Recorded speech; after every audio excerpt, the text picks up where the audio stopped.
Okay, here it is, you guys. Part 2 of Solomon's prosperity and preaching on Solomon. So, I was just talking about how all their needs are met in 1 Kings 4:20-21. So next, it says, well, let me go back over that because I didn't necessarily get to finish. All their needs were met, they ate and drank and were happy. That's like in America. That's what it makes me think of, America. We basically have everything we need. We can go to school, we have freedom of religion, we can go to whatever church we want to, or we don't have to go to church if we don't want to. We're not forced to do anything.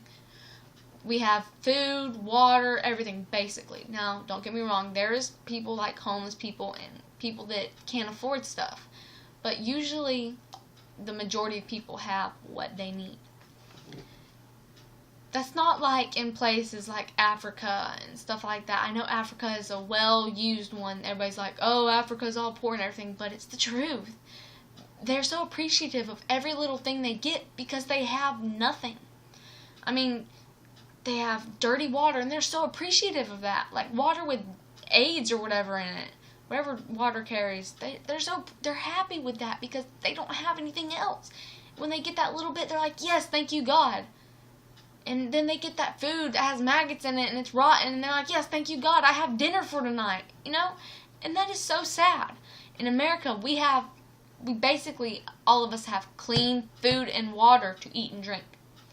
Now, how many of you actually sit there and thank God for the food you eat every time? I won't lie, I don't every time. I'm not going to lie, I don't always thank God for it. I try to pray every time, but I don't always. And that's sad. There's even some people, they don't pray at all, and they don't thank God for what they have, and what their food they eat or anything, the clothes they have. There's rich people that don't thank God for what they have, and they have way more than some people that have nothing, that are at rock bottom and have nothing. I believe with everything in me that we should start thanking God for what we have. From now on, like lately, I have been getting up and saying, good morning, God, thank you for this, thank you for the food in my fridge, thank you for the clothes I have, thank you for my phone, for the TV, thank you for air conditioner, this house. I thank Him for just a lot of things now. And I've realized I'm more appreciative now of things. And I'm just a happier person now that I've been centering my life more around God and not molding myself, but, centering my life around Him. So, and next it says, Solomon was sovereign over all the kingdoms, from the river Euphrates in the east to the country of the Philistines in the west, all the way to the border of Egypt. They brought tribute and were vassals of Solomon all his life. Now, this, I believe, was after Solomon asked God for wisdom. It might have been before, but, it's right before. Okay. Sorry, there's no actual thing that says God gives wisdom to Solomon at the very top. You have to sit there and find it in the little print. But that seems to me like that's a lot of land that he is king over. It says, now in verse 4:22-23, it says, one day's food supply for Solomon's household was 185 bushels of fine flour, 375 bushels of meal, 10 grain-fed cattle, 20 range cattle, and 100 sheep. Now, that's a lot of food. That's like everything at McDonald's for just one of those people. You got times that by however much people there was to just equal that. That's how I kind of see it. That's a lot of food. Maybe not what I just said about the McDonald's, but still, that's a lot of food. And then it says, and miscellaneous deer, gazelles, roebucks, and choice fowl. Now, I don't know what a roebuck is, but I know what a deer is, a gazelle, choice fowl, like chickens and stuff. I don't know what a roebuck is. I'll have to look that up. Solomon was sovereign over everything, countries and kings, west of the river Euphrates from Tifsa to Gaza. Peace reigned everywhere. Throughout Solomon's life, everyone in Israel and Judah lived safe and sound. All of them from Dan in the north to Beersheba in the south, content with what they had. Solomon had 40,000 stalls for chariot horses and 12,000 horsemen. That's a lot. The district managers, each according to his assigned month, delivered food supplies for King Solomon and all who sat at the king's table. There was always plenty. Well, of course, they had all that food up there. They also brought to the designated place their assigned quota of barley and straw for the horses. That is a lot of stuff. Okay. Next it says, God gave Solomon wisdom, the deepest of understanding and the largest of hearts. There was nothing beyond him, nothing he couldn't handle. Solomon's wisdom outclassed the vaunted wisdom of men in the East, outshone the famous wisdom of Egypt. He was wiser than anyone, wiser than Ethan the Ezrahite, wiser than Herman, wiser than Calcol and Darda, the sons of Mahol.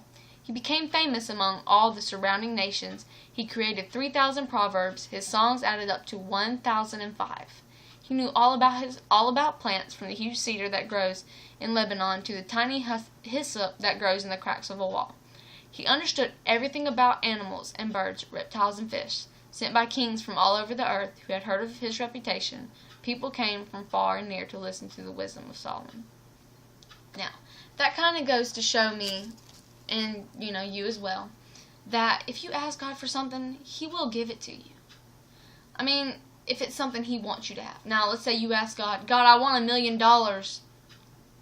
He's not necessarily going to just go, okay, $1 million. No.